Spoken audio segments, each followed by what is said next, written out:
waa muuqaal indhaha caalamka soo jiita oo si toos ah loo duubay gabar halis ku sugan iyo sida ay nafteeda ku badbaadisay. bal ila daawo.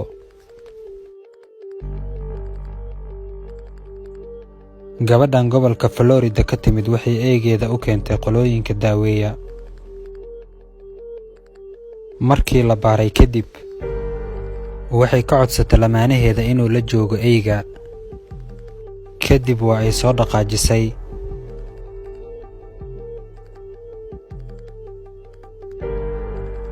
laba daqiiqo kadib ayay soo laabatay gabadhii.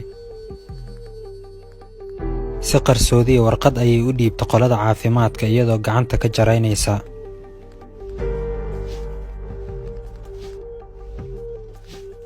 kadib waxay ku laabatay halkii uu lamaanaheedii fadhiyey. labadooda waxaa laga codsaday inay qol gaara ku sugaan jawaabta baaritaanka. shaqaalihii waxay akhriyeen warqaddii. kadib ayay xaqiiqsadeen halista halkan ka jirta iyo inay si dhaqsaa uga falceliyaan.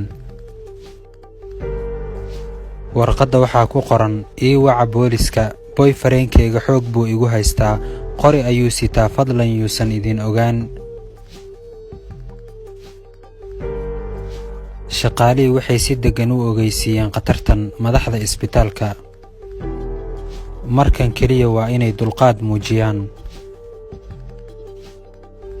iyaga wax fikrada kama haystaan culayska gabadhan haysta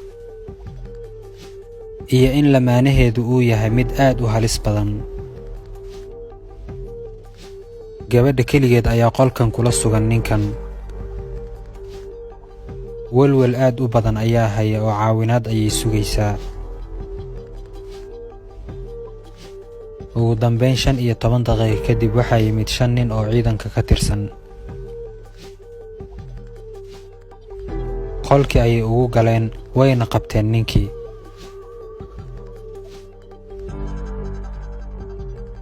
waa ay istaajiyeen waxayna ka qaadeen hubkii uu sitay.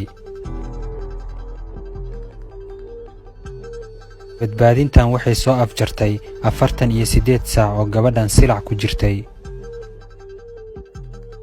durba markii la kaxeeyey lamaanaheedii, gabadhii waxay bilowday inay ilmayso. waxay u warantay saraakiishii ciidanka. waxayna tustay dhaawac jirkeeda ku yaala. si sharci darra ayaa gurigeeda loogu haystay 2 maalin. wuu garaacay, dilna wuu ugu goodiyey. sida keliya ay halistan uga badbaadi kartay waxay ahayd inay isaga ku qancisay inay eyga keenaan goobtan lagu daaweeyo, inkastoo iyada loogu goodiyey in nafta la dhaafin doono. nafteeda ayay dejisay si qorshaheeda uu ugu hirgalo. nasiib wanaag, caawinaaddii ay rabtay waa ay heshay. isbitaal ayaa loo qaaday si looga daaweeyo dhaawac madaxa ka gaaray. ninkiina waa la xukumay oo xabsi wuxuu ku mutaystay dembiyadii foosha xumaa ee uu ku kacay. runtii waxaa lagu tilmaami karaa inay tahay gabar geesiyad ah. haddaba su'aashu waxay tahay, haddii ay cadaaladdu ku xoog badan tahay waddamo aan sharciga alla looga dhaqmin, innaga oo ummad islaam ah maxaan xaqa u aasnaa oo aan uga gaabinaa u hiilinta cadaaladda? muuqaalkan waa wacyigelin guude, sii sheer gareeya.